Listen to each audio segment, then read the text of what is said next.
Donc, bonjour, ça me fait plaisir d'être ici. Merci de votre présence.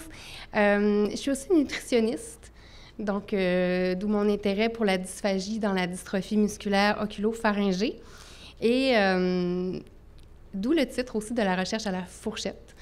De la recherche, je vais vous parler un petit peu des résultats de mes travaux préliminaires en lien avec mon doctorat, dont mon projet est le développement et la validation d'un questionnaire pour mesurer la dysphagie dans la DMOP. Et la fourchette parce que, on va parler d'alimentation. Je vais essayer un petit peu aussi de vous donner des informations plus pratico-pratiques ou des choses à savoir en DMOP et en dysphagie. Par curiosité, moi, j'aime toujours savoir à qui je m'adresse. Donc, peut-être à main levée, est-ce que j'ai des infirmières dans la salle? Infirmières, infirmiers, oui. Est-ce que j'ai, par exemple, des nutritionnistes? OK. Des orthophonistes? Des ergothérapeutes et les autres? OK, bien, bienvenue. Vous comprendrez qu'on ne fera pas l'éventail de tout ce qui existe parce qu'il faut débuter.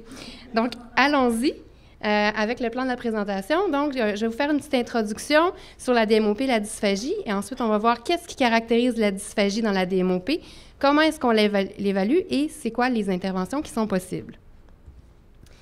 Donc, la DMOP, c'est une maladie neuromusculaire progressive, héréditaire, dominante, dont le nombre de porteurs au Québec est estimé à 1 sur 1000. Donc, il y en a partout dans le monde, mais c'est vraiment au Québec qu'on retrouve la plus grande prévalence. Sinon, il y a peut-être une petite communauté juive en Israël où il y a 1 pour 600. Mais vraiment, au Québec, c'est ici qu'il y en a le plus. Il y en a aussi une grosse cohorte au Nouveau-Mexique. Et sinon, c'est des cas un petit peu disséminés partout. Elle est caractérisée par l'apparition progressive des symptômes vers l'âge de 40 ans. En fait, les symptômes peuvent débuter à 40 ans, mais peuvent aussi débuter plus tard. Il y a une variabilité dans le début de la maladie. Et les symptômes incluent de la dysphagie, la ptose des paupières et la faiblesse musculaire proximale. La dysphagie et la ptose des paupières sont toujours les premiers symptômes. La dysphagie, qu'est-ce que c'est? C'est défini comme une difficulté ou un inconfort durant la progression du bol alimentaire de la bouche vers l'estomac. Donc, le bol alimentaire, c'est la nourriture qu'on a mastiquée, qui est imprégnée de salive et qui est prête à être avalée. Les conséquences de la dysphagie peuvent être désastreuses, importantes, comme la dénutrition, parce que la personne qui a de la dysphagie peut avoir de la difficulté à combler ses apports alimentaires. On parle aussi de pneumonie d'aspiration, d'impacts psychologiques sociaux. Les personnes qui souffrent de dysphagie peuvent avoir peur de s'étouffer en mangeant. Et comme on mange 3 fois par jour, vous devinerez que ça peut être un impact important. Et il y a des impacts aussi sur la qualité de vie. Bon, maintenant, qu'est-ce qui caractérise la dysphagie dans la DMOP? Parce que la dysphagie ne sera pas nécessairement la même d'une maladie à une autre. J'y vais avec une petite question quiz pour débuter. Donc, imaginons qu'on a 3 personnes, la personne A, la personne B, la personne C. La personne A, elle a 45 ans et elle nous dit qu'elle a de la difficulté à avaler, surtout les liquides, donc surtout quand elle boit, depuis environ 1 an. La personne B a 52 ans, elle nous dit qu'elle n'a pas de difficulté à avaler, par contre, depuis 2 ans, ça lui prend plus de temps à manger son repas. Et la personne C a 68 ans, elle nous dit qu'elle a de la difficulté à avaler les aliments solides et avec aussi les liquides depuis 12 ans. Donc, si je vous demandais, lequel de ces patients n'a pas une dysphagie secondaire à la DMOP? Est-ce qu'il y en a qui répondraient à la personne A? Peut-être à main levée. La personne B? La personne C? Je vous propose d'y aller avec un petit peu de théorie, puis après, on va revenir au petit quiz. Donc, la dysphagie dans la DMOP, c'est caractérisé principalement par un dysfonctionnement progressif des muscles. Donc, ce qu'on voit, il y a une faiblesse des muscles pharyngés, donc des muscles de la gorge, et vélopharyngés, donc le voile du palais, ce qui poursuit le palais avec la petite boule, là, quand on ouvre la bouche qui pend. Et il y a une diminution du mouvement de l'épiglotte aussi et des cordes vocales. L'épiglotte, c'est ce qui vient fermer les voies respiratoires quand on avale. Et il y a une diminution de l'ouverture du sphincter cricopharyngé. C'est le muscle qui est situé juste à l'ouverture de l'œsophage. Normalement, c'est fermé, mais quand on a besoin d'avaler, ça s'ouvre. Pour bien comprendre la dysphagie, il faut comprendre c'est quoi le processus de déglutition normal. Donc, ce qui se passe quand on a formé un bol alimentaire, donc quand la nourriture a été suffisamment mastiquée et imprégnée de salive pour qu'on l'avale, donc la langue va pousser la nourriture. Et là, le voile du palais, ce que vous voyez dans la première bulle, va se relever pour empêcher que la nourriture revienne vers le nez. En même temps, il y a la paroi du pharynx qui se contracte, de sorte à pousser la nourriture vers l'œsophage. Et c'est cette force de contraction-là qui va permettre au sphincter de l'œsophage de s'ouvrir pour laisser entrer la nourriture. En même temps, il y a l'épiglotte qui vient fermer les voies respiratoires, et c'est le mouvement un peu que vous sentez quand vous avalez, qui empêche la nourriture de pénétrer vers les voies respiratoires. Dans la DMOP, les études manométriques ont montré que c'est la force de contraction, principalement, la force de contraction du pharynx qui est insuffisante. Et donc, ce qui fait que l'ouverture de l'œsophage est partielle ou retardée. Donc, souvent, les patients vont dire « quand j'avale, ça bloque ». C'est ça qui se passe. Et plus la maladie avance, plus aussi le mouvement de l'épiglotte, en fait, les muscles au niveau du larynx vont être affectés. Et donc, cliniquement, ce qu'on peut observer, par exemple, quand on fait une vidéofluoroscopie, c'est des stases de nourriture. Donc, la nourriture reste au niveau de la gorge. Des fausses routes, ou plus communément ce qu'on dit quand la nourriture prend le mauvais trou. Et des pénétrations de nourriture vers les voies respiratoires, des aspirations quand vraiment la nourriture est descendue jusqu'au poumon. Donc, les particularités de la dysphagie dans la DMOP, c'est qu'elle débute vraiment dans la quarantaine, en fait, après la quarantaine. Elle est lentement progressive, de sorte que les patients vont s'adapter naturellement beaucoup. Donc, ils vont souvent manger plus lentement, prendre des petites bouchées de nourriture, couper les aliments en tout petits. Et souvent, ils ont une histoire familiale. Pas toujours. En fait, oui, il y a toujours un des deux parents qui est porteur, mais parfois, peut-être que le diagnostic n'a pas été porté. Ou d'autres fois, la personne a été adoptée. Mais souvent, il y a une histoire familiale, donc les gens ont vu leur père, leur mère, leur grand-père, leur grand-mère s'étouffer et ils les ont vus, ils ont appris un peu d'eux à manger lentement, à prendre des petites bouchées et tout. Donc, c'est quelque chose qui, des fois, s'acquiert très tôt, même avant le début des symptômes. Et donc, on a une atteinte de la phase pharyngée, principalement, plus que la phase orale. Donc, la phase orale, ça concerne tous les mouvements qu'on fait pour mastiquer, pour rassembler la nourriture en un bol alimentaire. Et c'est plutôt les solides qui vont causer problème. Les liquides aussi, mais plus tard dans la maladie. Au niveau des symptômes, maintenant, qu'est-ce que la personne, de quelle façon elle va traduire tout ça? On a des symptômes que je dirais pharyngés. Et ça, ces symptômes-là, c'est issu d'une revue systématique de la littérature que j'ai faite dans le cadre de mes travaux préliminaires. Et je les ai fait valider aussi auprès d'une équipe d'experts qui regroupait des neurologues et plusieurs professionnels comme des nutritionnistes, des orthophonistes, des infirmières qui étaient expertes avec la clientèle des MOP. Donc, au niveau des symptômes pharyngés, les gens vont se plaindre d'une difficulté à avaler les aliments solides et plus tard les liquides et même la salive. Des déglutitions multiples, c'est que souvent pour une bouchée, la personne va devoir avaler une autre fois et ravaler une autre fois. Les blocages, donc je vous disais tantôt, là, les aliments qui restent pris dans la gorge. Les régurgitations, ça peut arriver parfois, mais souvent en mangeant plus lentement ou en coupant la nourriture tout petit, ils arrivent à les contrôler. Et le besoin de cracher, mais quand la nourriture reste prise, il faut que ça prenne un bar ou un autre. Donc des fois, ils vont avoir besoin de cracher la nourriture quand ça ne veut vraiment pas passer. On a des symptômes laryngo-trachéaux, donc on est un petit peu plus, on se situe en dessous de l'épiglotte. Donc quand on a des aliments qui passent dans le mauvais trou, qu'est-ce qui arrive? On a le réflexe de tout. Et on peut s'étouffer aussi si la bouchée est vraiment grosse et si elle est bien engagée. Le besoin de se racler la gorge. Évidemment, quand il y a des particules de nourriture qui parviennent vers les voies respiratoires, c'est un réflexe qu'on a. Ça peut être la salive aussi. Et la présence de sécrétions.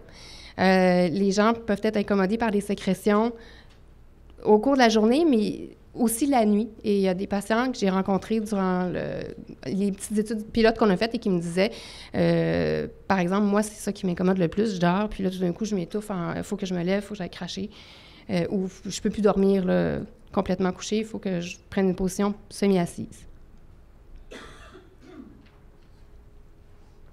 La littérature rapporte aussi des symptômes oraux. Donc, on a vu des patients qui rapportaient des difficultés à mastiquer et à contrôler le bolus dans la bouche. Par contre, les atteintes au niveau de la phase orale, donc tout ce qui est mastication, les mouvements de la langue, ont été peu documentés, mais seraient peu atteintes comparativement à la phase pharyngée. Ça ne veut pas dire que les patients ne peuvent pas avoir ces difficultés-là. Cliniquement, c'est important quand même de les documenter, d'autant plus que c'est des personnes vieillissantes. Hein, quand on arrive à rendre à 70 ans, 80 ans, c'est des problèmes que des MOP ou pas, on peut avoir. Maintenant, il y a des symptômes aussi, moi, que je regroupe sous le terme que c'est en lien avec la répercussion sur la prise des repas. Et puis là-dedans, il y a les stratégies d'adaptation qui sont utilisées par les patients pour gérer leurs symptômes. Donc, je vous en ai nommé un petit peu tantôt, diminuer les bouchées, les gorgées, diminuer les portions, des fois, qui est à fragmenter les repas, parce que souvent, le repas prend beaucoup de temps. Adapter une posture aussi différente. Adapter la texture des aliments, que ce soit au niveau mécanique, donc avec un robot, avec la fourchette ou avec les dents. Souvent, ils vont mastiquer longtemps, pour arriver à réduire la nourriture le plus petit possible. Boire en mangeant. Des fois, quand ça bloque, on boit, on essaie de faire passer. Des fois, ça fonctionne. Mettre de la sauce aussi sur les aliments. Changer la texture des aliments en ajoutant des condiments. La modification de la sélection des aliments. Donc, évidemment, les gens vont avoir tendance à éviter les aliments qui sont plus difficiles et à privilégier ceux qui sont plus faciles. Et il y en a qui me disaient aussi, parce que oui, j'ai fait le tour de la littérature, mais j'ai eu l'occasion d'en rencontrer plusieurs, moi, je dois me concentrer quand j'avale, je fais juste ça quand je mange, je ne peux pas écouter la TV, je ne peux pas parler, je me concentre sur ma déglutition. Et il y a d'autres symptômes liés à la prise de repas, comme l'augmentation de la durée du repas, la diminution du plaisir, je pense que ça n'a pas besoin d'explication, d'autant plus qu'on mange 3 fois par jour. La fatigue lors des repas, ça, c'est quelque chose qui a été mentionné dans des entrevues avec des patients. Par contre, est-ce que c'est une fatigue au niveau fatigue musculaire ou c'est une fatigue dans le sens où on vient tanner de manger? C'était pas clair. Et certains vont parler d'un inconfort, de la douleur. On parlerait plutôt d'un inconfort lié au blocage de nourriture. La douleur, ça n'a pas été bien défini. Ensuite, il y a des adaptations aussi en contexte social. C'est que les gens, ce qu'on voit, c'est qu'ils vont éviter de manger en public ou bien ils vont s'adapter. Soit qu'ils vont aller au... Puis il y a une madame qui me disait, moi, je connais mes restaurants. Il y en a que je ne peux pas aller, qu'il n'y a rien qui me convient. Il y en a d'autres que c'est plus facile. Elle dit, il y en a que les serveurs me connaissent, ils m'amènent un verre d'eau. Il faut toujours que j'aille un verre d'eau quand je mange. Les gens, souvent, avec qui ils mangent, ils les connaissent, ils savent qu'ils doivent prendre leur temps, que c'est plus long.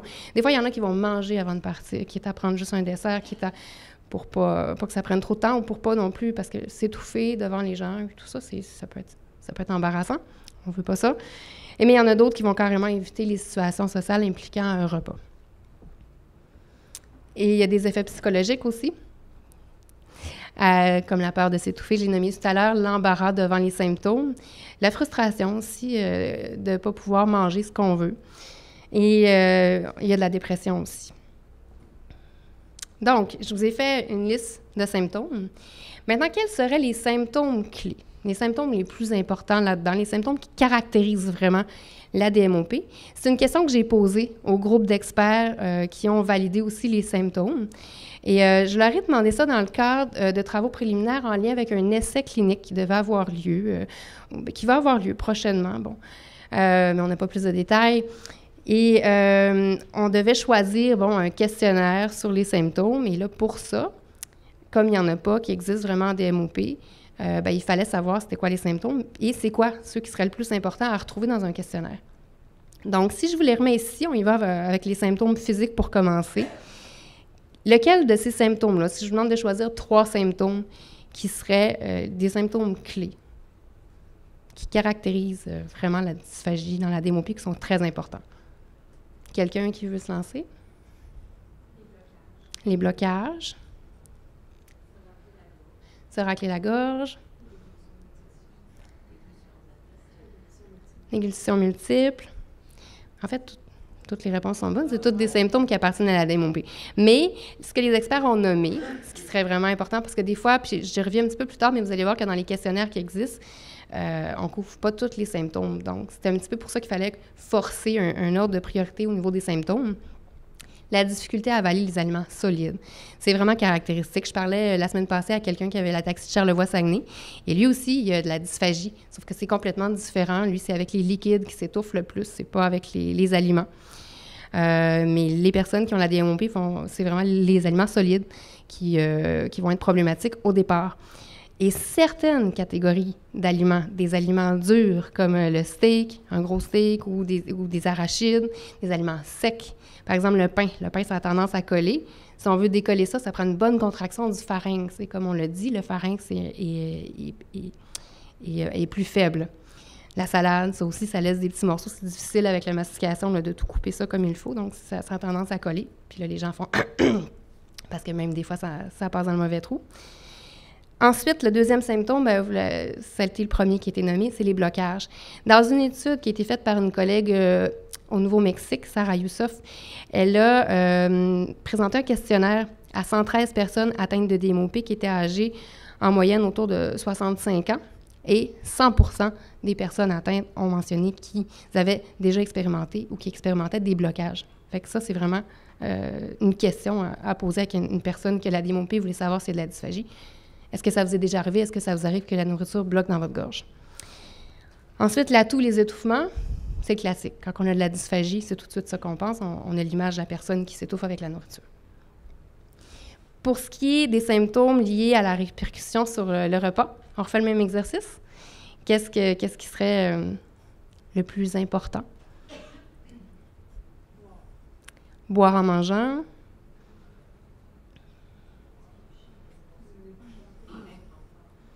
L'inconfort. La durée. OK. Il y a des éléments de réponse. La durée. La durée du repas, c'est vraiment quelque chose qui est rapporté par plusieurs personnes atteintes de DMOP. Et c'est même une variable qui va être utilisée des fois pour définir la gravité de la dysphagie. Entre autres, dans une étude, ils ont montré que la qualité de vie des personnes était significativement réduite chez les personnes qui prenaient 30 minutes et plus pour manger, comparativement aux personnes qui prenaient moins de 30 minutes. Donc, c'est vraiment quelque chose qui parle, la durée du repas qui est allongée. Dr. Brem disait que souvent, les personnes qui voyaient, c'est ce qu'il leur mentionnait en premier, ça s'est rendu long manger, là, ça me prend du temps. Puis il y en a qui font bien des blagues avec ça, il faut en rire, mais c'est ce que les patients me disent. Ils disent, tout le monde le sait chez nous, moi, je suis le premier à commencer, mais je suis le dernier à finir. Et deuxième symptôme, la diminution des bouchées dégorgées. Dans une petite étude pilote qu'on a fait auprès de 12 personnes atteintes de DMOP qui avaient 61 ans en moyenne, 100% des personnes ont dit que c'est quelque chose qu'ils faisaient. Et même, il y en a qui me disaient, ben oui, puis au début, les bouchées étaient d'une telle grosseur, mais plus ça va, puis plus ça rend du petit, là. Et finalement, la modification de la sélection des aliments. Quand on questionne les personnes atteintes sur qu'est-ce qu'ils mangent, ou qu'est-ce qu'ils peuvent manger, ou juste leur demander leur dysphagie, comment ça va, comment c'est évalué, bien souvent, ils vont le traduire en termes de qu'est-ce qu'ils peuvent manger ou qu'est-ce qu'ils peuvent pas. Ah, ben là, ça, j'en mange plus, je suis plus capable. Ou ça, maintenant, ça me prend encore plus de temps, ça me prend plus d'efforts.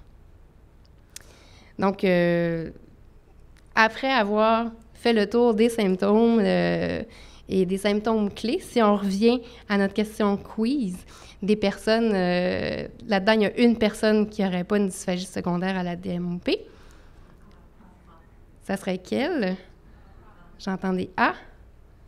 C'est la A parce que la dysphagie commence habituellement avec les solides. Et donc, à 45 ans, quand ça fait 1 an qu'on a de la dysphagie, on doute que ça serait une DMOP. Les autres, c'est plausible, 52 ans, 2 ans.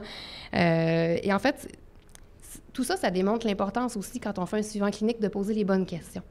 Et quand on demande, par exemple, avez-vous de la difficulté à avaler? Bien, peut-être que la personne, même si elle a de la dysphagie, elle va vous dire non. Et puis, elle a raison. Parce que, oui, elle a de la difficulté à avaler, mais en contrôlant la grosseur des bouchées, en faisant attention à ce qu'elle mange, en prenant des stratégies d'adaptation, elle y arrive bien. Elle arrive à manger avec, en tout cas, le moins de problèmes possible. Donc, et la durée du repas, c'est vraiment quelque chose qui ressort souvent. Et la personne de 68 ans, à 68 ans, quand ça fait 12 ans qu'on a une dysphagie, c'est possible qu'à ce moment-là, on a de la misère également avec les liquides. Et en fait, c'est des exemples que j'ai pris dans les cas, les personnes qu'on a vues en recherche. Maintenant, l'évaluation de la dysphagie dans la DMOP. Donc, mesurer la dysphagie, ça se fait comment? On peut le faire au moyen d'une évaluation fonctionnelle. Donc, il y a la gorgée barytée, il y a la vidéofluoroscopie qui consiste à faire avaler une substance avec du barium à un patient et ça nous permet de suivre le cheminement de l'aliment au cours de la déglutition. Il y a la scintigraphie oropharyngée qui consiste à faire avaler au patient un liquide auquel on ajoute des éléments radioactifs qui va permettre de traduire avec un ordinateur la bouchée, la gorgée plutôt, combien de temps que ça a pris pour qu'elle soit toute bien avalée. Et puis après 2 minutes, est-ce qu'il y a une rétention ou pas? Donc, c'est un examen qui peut être utilisé. En fait, je sais que c'est un examen qui est utilisé notamment par le docteur Duranceau à Montréal qui évalue les patients pour la chirurgie. Et la manométrie. La manométrie, ça se fait à l'aide d'un cathéter qu'on insère par les voies nasales. Un cathéter qui est muni de capteurs de pression. Et donc, il va donner des images comme celles que vous voyez en couleur, qui vont illustrer les zones de pression dans la déglutition.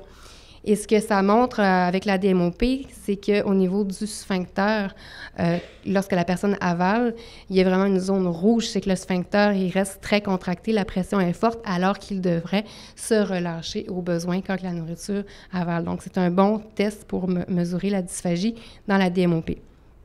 Par contre, toutes ces évaluations-là, c'est des évaluations instrumentales, donc qui nécessitent une expertise des instruments. Il existe des tests un peu plus simples, comme le test de dépistage du 80 ml de liquide, qui consiste à mesurer le temps requis pour boire 80 ml de liquide. Est-ce qu'il y en a qui avaient entendu parler de ce test-là?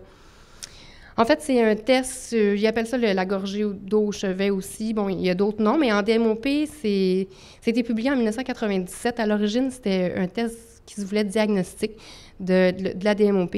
C'est qu'ils avaient pris plusieurs cas, des centaines de cas, si je me rappelle bien. Et au-delà de 8 secondes, on avait remarqué que c'était un diagnostic d'une personne qui avait la DMOP. Donc, les personnes qui ont la DMOP prennent plus de temps à avaler le liquide. Donc, c'est un test qui peut être intéressant. Par contre, il n'a pas été étudié plus. Donc, est-ce que c'est sensible au changement? Est-ce que si je le fais maintenant, puis dans 1 an, est-ce que je vais avoir une évolution? Est-ce que ça va me dire quelque chose? Si je le fais maintenant, puis 30 minutes après, est-ce que je vais avoir exactement le même résultat? Donc, en fait, ça n'a pas été publié, mais nous, on a fait un petit peu plus de recherche là-dessus. Et nonobstant de ça, bon, ça prend une procédure quand on fait des tests comme ça. Quand est-ce qu'on part le chronomètre? Est-ce que c'est quand le patient a avalé? Est-ce que c'est quand il porte le verre à ses lèvres? Quand est-ce qu'on l'arrête? Qu'est-ce qu'on fait si le patient s'étouffe? C'est toutes des choses, des fois, quand, en recherche, on va lire des choses, puis là, comme c'est ça, la compagnie pharmaceutique qui voulait faire l'essai clinique nous a approchés, nous a dit, bon, on veut évaluer l'effet d'un traitement, ça nous prend des outils, on a vu qu'il y avait le test de 80 ml. Là, on a comme dit, ben oui, mais attendez un petit peu, là, ça prend une procédure, il faut vérifier, est-ce que le test mesure vraiment ce qu'on veut? Est-ce qu'on est capable de voir un effet de traitement si on le fait avant, après? C'est toutes des questions qu'il faut résoudre avant de dire, on va prendre ce test-là pour mesurer l'effet de notre traitement. Parce que comment on peut avoir confiance en nos résultats si on ne sait pas ce que notre test nous dit, finalement? Et, bon, il y a aussi les questionnaires de type Patient Reported Outcomes. Vous allez probablement entendre ce mot-là au cours du colloque. Les PRO, c'est des questionnaires qui mesurent l'état de santé du patient, mais rapportés par le patient. Et qui sont, on entend beaucoup parler parce que la FDA les recommande beaucoup dans l'évaluation là, dans les essais thérapeutiques. Il n'y a aucun PRO qui est développé pour la DMOP, comme je vous disais. Par contre, en dysphagie, il y en a plusieurs. Il y en a plusieurs qui ont été faits pour différentes maladies ou des fois pour la dysphagie en général. Maintenant, comment on va choisir un de ces questionnaires-là? C'est ce que la compagnie voulait savoir. Ils ont dû trouver, nous, un questionnaire qu'on va pouvoir utiliser, mais ça va dépendre de sa validité. Donc, est-ce que le score que ça donne, est-ce que ça reflète vraiment la gravité de la dysphagie? Donc, si je ferais, par exemple, une corrélation, si je regarderais les gens qui ont un score élevé, est-ce que si je fais une vidéofluoroscopie, une scintigraphie, ça va être eux qui vont avoir les scores les plus élevés aussi? La fidélité, bien, c'est ça. Si la personne le complète maintenant, s'il le complète dans 2 jours, est-ce qu'il va avoir la même question? Ou là, les réponses vont changer?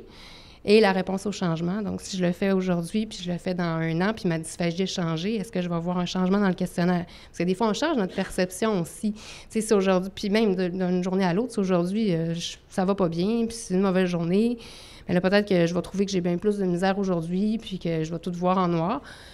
Mais que la semaine d'après ou la journée d'après, ça va mieux. Puis je vais me dire, ben c'est pas si pire aujourd'hui, tu sais, mais pourtant, le problème est resté le même.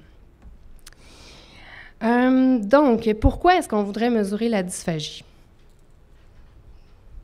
Des idées? Bon. Par exemple, pour savoir si on est indiqué pour l'opération. Oui. D'autres? La progression de la maladie. En clinique, en fait, c'est souvent ça qu'on veut faire. On veut adapter aussi les conseils ou des fois, donc vérifier les effets des interventions aussi. Et voilà, c'est principalement pour ça mes travaux préliminaires, en fait, quand je vous dis la compagnie pharmaceutique qui nous a approchés et tout. Je vais vous présenter le résultat de la recension que j'ai fait sur les outils pour évaluer la dysphagie. Donc, ce que j'ai fait, ça s'appelle une analyse de validité de contenu. C'est que j'ai fait un tableau de spécification. J'ai tout listé les symptômes que je vous ai présentés et les questionnaires, et j'ai regardé si ce symptôme-là était couvert par chacun des questionnaires. Et après, j'ai fait un graphique qui m'a permis de voir la couverture de chacun des symptômes par chacun des questionnaires. Et puis les symptômes, je les ai regroupés. J'ai mis des couleurs selon si c'était des symptômes physiques, si c'était des symptômes liés au repas. Puis j'ai aussi documenté dans les questionnaires qu'est-ce qui appartenait pas à la dysphagie, qui était non pertinent. Comme par exemple, je vous disais, les atteintes au niveau de la phase orale, bon, il peut y en avoir, mais c'est pas aussi prononcé que la phase pharyngée. Et aussi, nous, on était dans le contexte d'un essai clinique.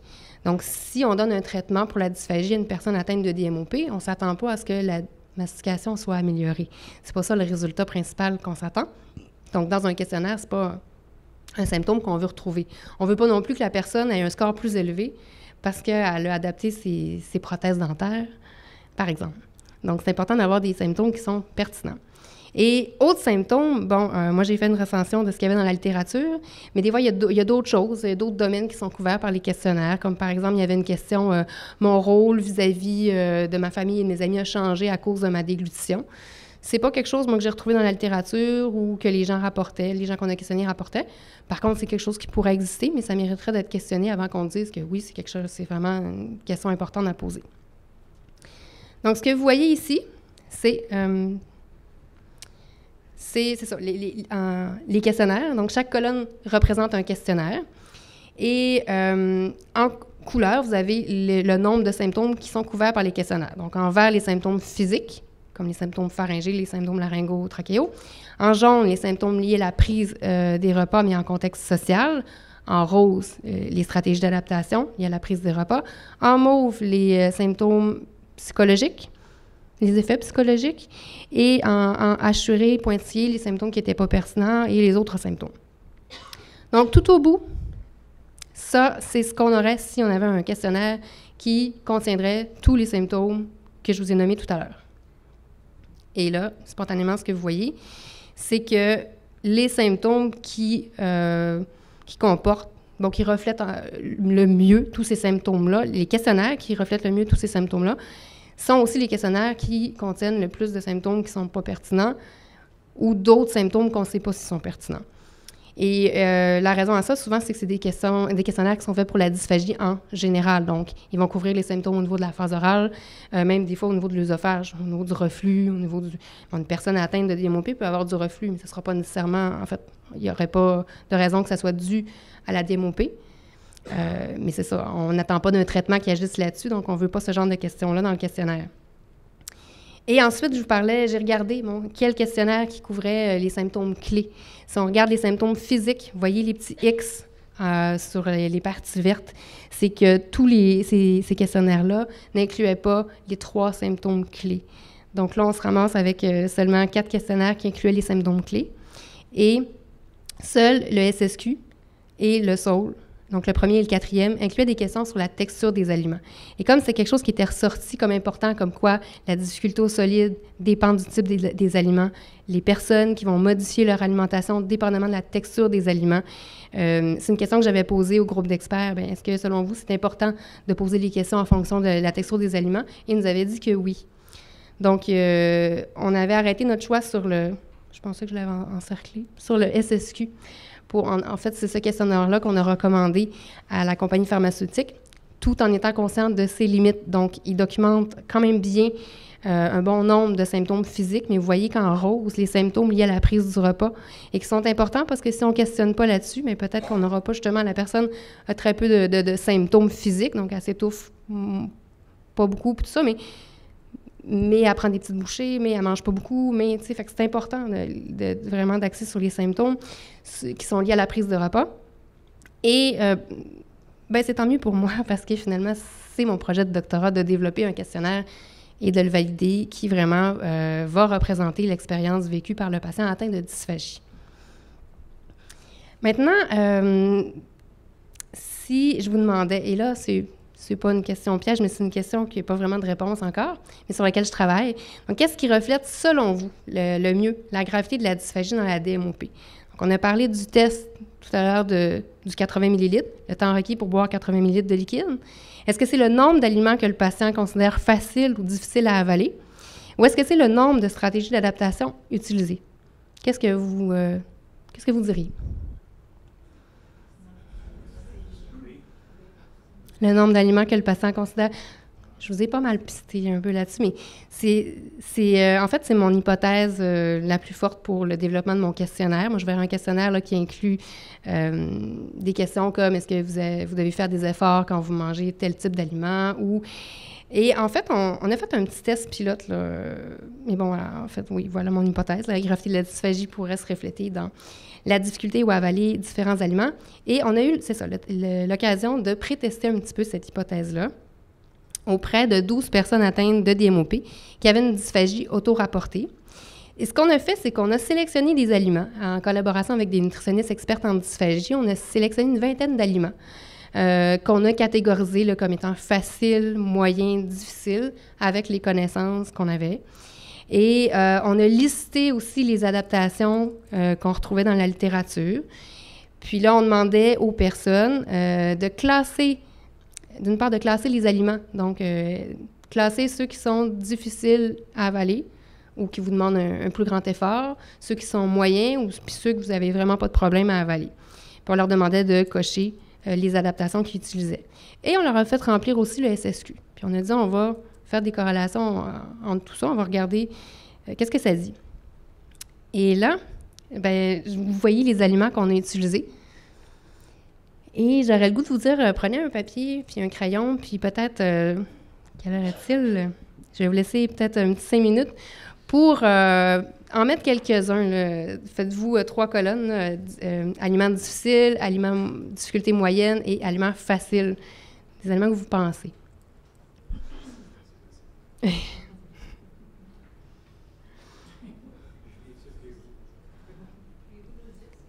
Oui, je peux les nommer parce que c'est un peu petit. Hein? Je voulais toutes les rentrer dans la même page, mais ça fait petit. Donc, on a puis des fois, c'est pas évident. On a un steak avec de la sauce, un gros steak avec de la sauce.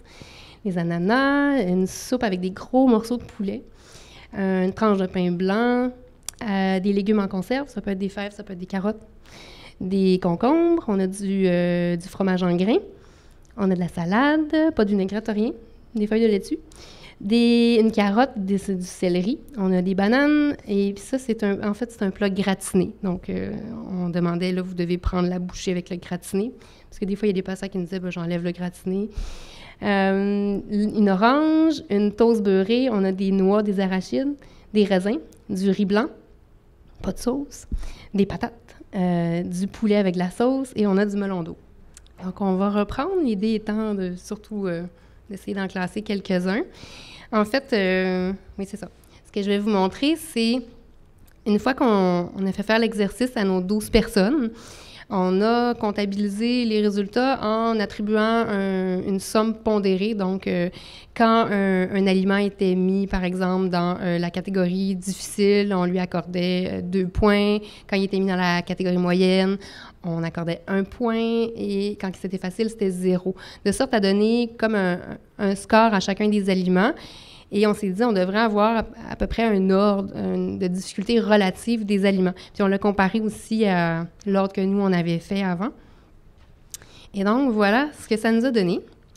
Donc, si on prend les aliments difficiles, je vous parlais d'aliments durs tout à l'heure, la carotte, le steak. Puis non seulement le steak, c'est dur, mais c'est élastique. Là, ça peut être difficile, là, même en le mastiquant très bien, là, à faire quelque chose qui se détache, qui va bien se déformer quand on l'avale.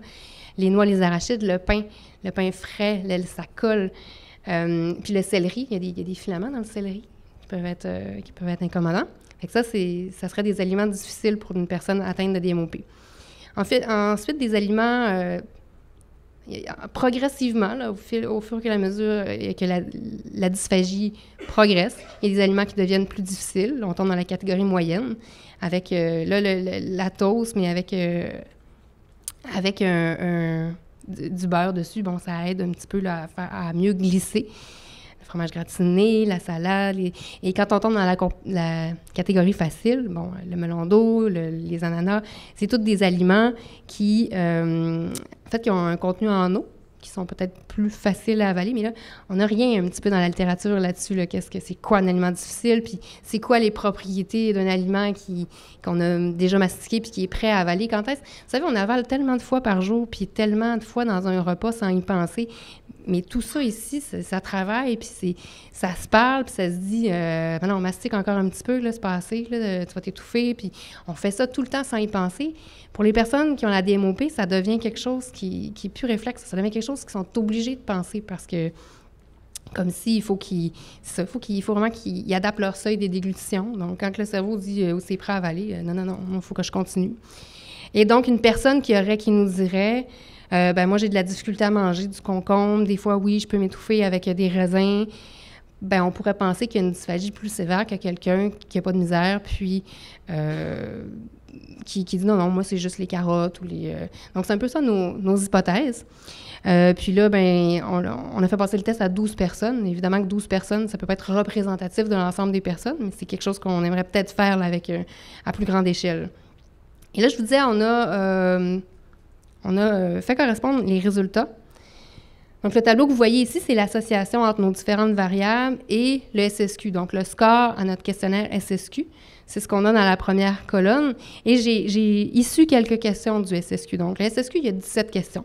Et il demande, par exemple, la question 1, avez-vous de la difficulté à avaler? Et puis là, c'est une ligne, puis ça part de pas de difficulté du tout à difficulté à chaque bouchée. Et puis là, la personne doit faire un X sur la ligne où est-ce qu'elle se situe. Et il y a une autre question, est-ce que d'évaluer la gravité perçue de son problème de déglutition et l'influence de son problème de déglutition sur la qualité de vie. Et ce qu'on voit, c'est que le nombre d'aliments que les personnes ont mis dans la catégorie facile, quand vous voyez le 0.86, 0.88, 0.92, c'est des corrélations. Donc, c'est que plus il y a d'aliments dans la catégorie facile nommée par le patient, moins le score au SSQ était élevé, donc moins il y avait une dysphagie élevée. Ensuite,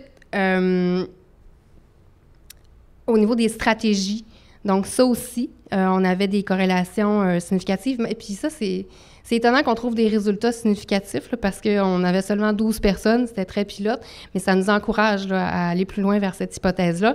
Donc, plus la personne a des stratégies d'adaptation, plus la gravité de la dysphagie est élevée. Mais vous voyez que les chiffres sont moins élevés qu'avec le nombre d'aliments faciles. Même chose avec le test du 80 millilitres. Plus la personne prenait du temps, plus son score au SSQ était élevé, donc suggérait une dysphagie plus grave. Mais encore une fois, les corrélations sont un petit peu moins élevées. Donc, on est sur une bonne piste. Maintenant, quelles sont les interventions possibles? Je vais y aller un petit peu plus rapidement si on veut avoir une période de questions. Donc, au niveau des traitements médicaux, il y a la dilatation du sphincter cricopharyngé qui se fait beaucoup à Saguenay. La myotomie cricopharyngée, je sais qu'elle se fait à Montréal. Le Botox, on n'entend pas beaucoup parler, mais il y a eu une étude là-dessus, mais c'est pas très... c'est qu'il y avait beaucoup d'effets indésirables et dans certains cas, ça pouvait aggraver la dysphagie. Donc, c'est pas une solution qu'on va conseiller. Donc, là, vous voyez un petit peu la dilatation, c'est qu'on prend ce qui appelle une bougie de mal au nez et on vient dilater le sphincter.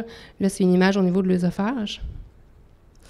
Donc, il y a des études qui ont montré une certaine efficacité. Donc, après une dilatation, les personnes avaient moins de symptômes. Par contre, il y a une récurrence des symptômes à long terme et la durée de l'effet est variable. C'est que les études ont été menées sur des petits groupes, puis on n'arrive pas à dire pourquoi pour un, ça peut durer 3 mois, pourquoi pour l'autre, ça peut durer 1 an, 3 ans. Mais ce qu'on sait, c'est qu'une personne peut avoir plusieurs dilatations répétées, sans problème. Au niveau de la myotomie du muscle, donc on coupe vraiment un morceau du muscle. Au niveau de l'efficacité, ça a démontré aussi une certaine efficacité dans un petit peu plus d'études que la dilatation, mais toujours sur des groupes relativement petits. Ce que ça fait, c'est que c'est au niveau du sphincter, on coupe le muscle, donc on lui permet de mieux se détendre. Donc le sphincter qui reste contracté quand la nourriture arrive, en coupant le muscle, on obtient une ouverture plus facile. Et les études ont montré une diminution significative de la fréquence des symptômes, mais encore là, il y a une récurrence des symptômes à long terme parce qu'on agit sur le sphincter, mais on n'agit pas sur les autres structures de la déglutition. Donc, le pharynx reste faible et l'épiglotte aussi. Et ces études-là, je ne les nommerai pas toutes, mais ont plusieurs limites, entre autres, pour questionner l'effet d'un traitement. Bien, souvent, ils prenaient des questionnaires non validés. Je vous ai parlé tout à l'heure de l'importance de, quand on utilise un questionnaire, de s'assurer que c'est le bon, de s'assurer qu'il va nous donner les résultats qu'on veut avant de l'utiliser. Sinon, comment peut-on avoir confiance en nos résultats? Et c'est des études qui ont été faites quand même il y a longtemps. Donc, 88, 97, 2006. Depuis ce temps, les protocoles ont changé. Les techniques aussi. Ça ne veut pas dire que c'était pas bon, mais ça veut dire que si on les referait aujourd'hui, peut-être qu'on serait meilleur de dégager des meilleures conclusions.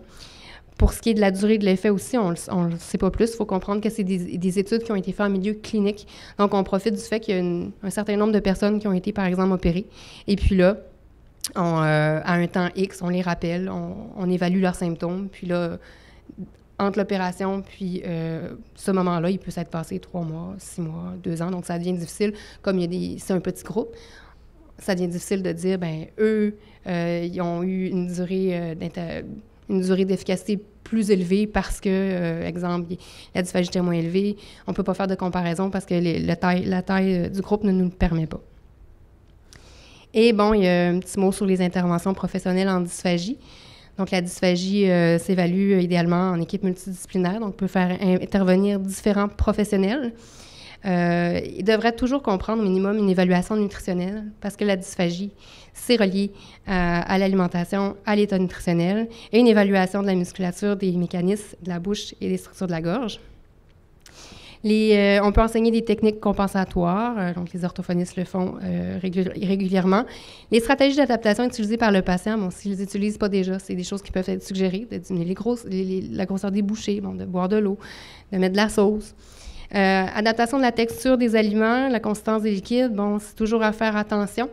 Puis aussi avec...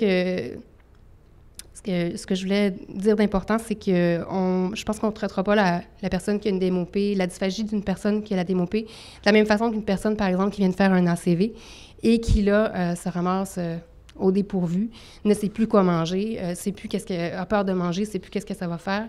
Comme la dysphagie dans la DMOP est très progressive, souvent les personnes vont être les mieux placées pour dire c'est quoi qu'ils peuvent manger, c'est quoi qu'ils ne peuvent pas. On peut les orienter à travers ça.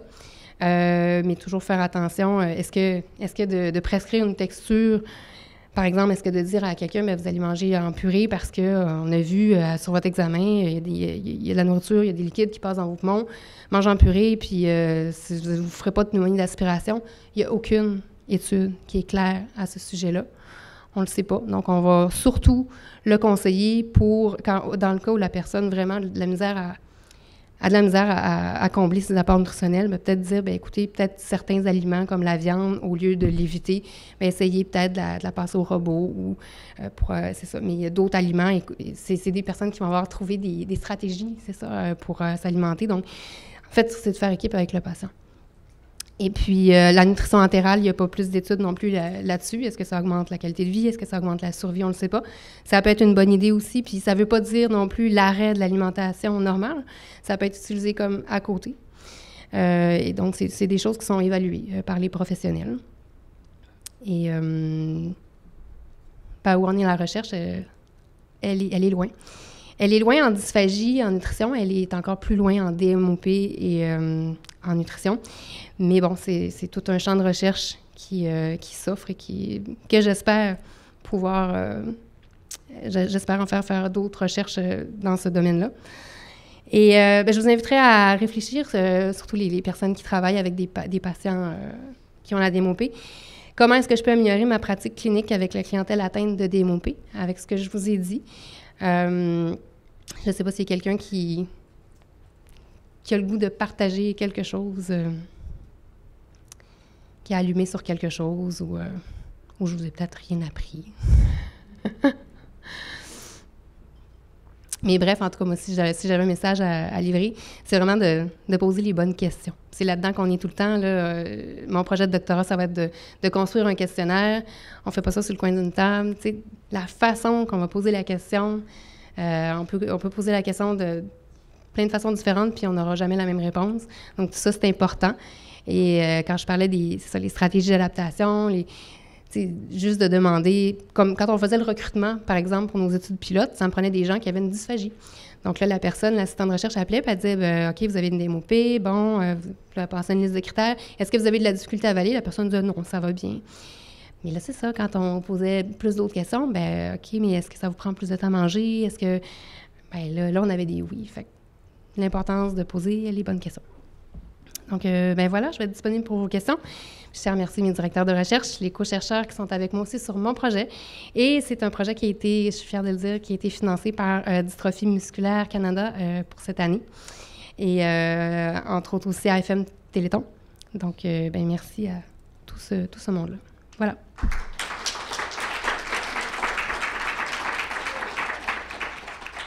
Donc, je vais résumer un petit peu votre question. J'ai une personne qui dit on a l'impression que la recherche est lente en DMOP. Est-ce qu'on attend de parler des traitements ou parler des traitements en particulier et tout ça? Mais je suis pas... Dr Bray répondrait bien à ça, qui est mon directeur de recherche. Mais si je peux me permettre, probablement le fait que c'est une maladie rare, dont la prévalence est surtout située ici. C'est ici que la recherche doit se faire. C'est ici, oui, elle peut être faite ailleurs aussi, mais donc de là l'importance comme des organismes comme Dystrophie musculaire Canada soutiennent la recherche qui est faite ici en DMOP. Maintenant, pourquoi c'est long? Comme il y a toujours des questions de ressources et tout. Et les outils, parce que c'est ça, du moment qu'on a un traitement potentiel, quand on dit, bon, ben là, on va le tester, on a des patients... C'est des études qui sont coûteuses, qui prennent du temps, qui prennent le temps des patients aussi, Et quand on n'a pas les bons outils, si on n'a pas pris un temps avant pour s'assurer qu'on avait les bonnes choses pour mesurer, pour avoir les bons résultats, on peut faire toute cette étude-là, passer 1 an, 2 ans, puis au bout du compte, la FDA revient, puis... là, vos résultats, non, ils pourraient être dus à du hasard parce que vos outils n'ont pas été validés, ils n'ont pas été...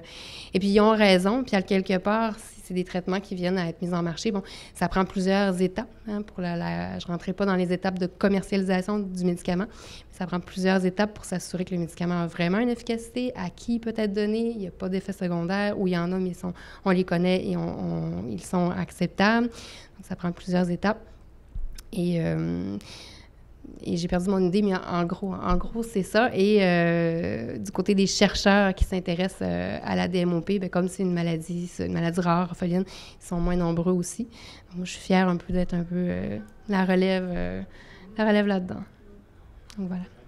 Oui, on en a. Monsieur me dit qu'il y avait un médicament, Dr. Bray avait parlé d'un médicament, c'était la Trehalose, qui avait fait une conférence, il devait avoir des essais cliniques. En fait, les essais cliniques étaient sur le point, puis ces essais cliniques-là que je parlais, que moi, j'ai fait les travaux préliminaires en lien avec ces essais cliniques-là. Mais c'est ça, c'était une compagnie, une petite pharmaceutique. Et ils ont stoppé. Je crois que ça leur prenait plus de ressources et ils sont en travail pour essayer d'avoir plus de ressources pour faire les études qui demandent finalement beaucoup, surtout quand c'est des petites compagnies pharmaceutiques. Donc, j'ai une question sur la technique Emlich. Est-ce qu'on devrait l'enseigner? À quel stade?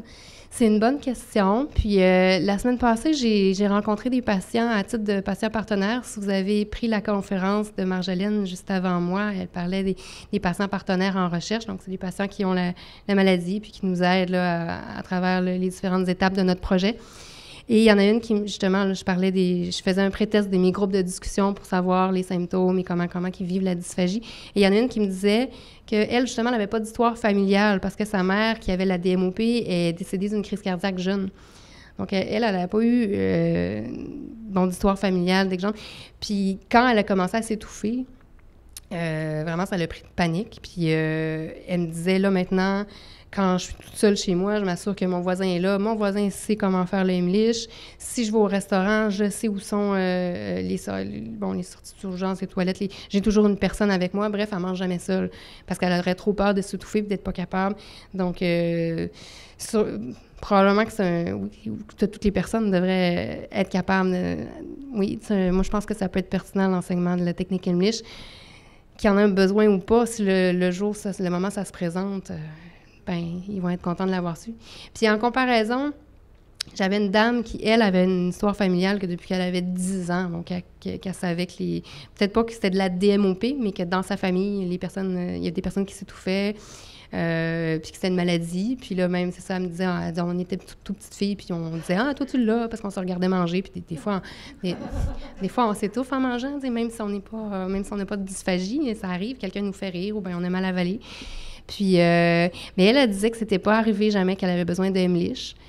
Est-ce que parce qu'elle avait déjà des stratégies, puis ça, c'est purement une hypothèse, là, mais est-ce que parce qu'elle connaissait plus ça, qu'elle faisait plus attention, mais elle avait moins besoin? Je sais pas. Mais en tous les cas, pour le temps que ça prend, pour la pertinence, clairement, je pense que ça pourrait faire partie d'une recommandation dans un guide de pratique clinique qui n'existe pas. Mais si on avait un guide de pratique clinique en dysphagie pour la DMOP, ça serait une recommandation pertinente. Donc, je vous remercie de votre attention.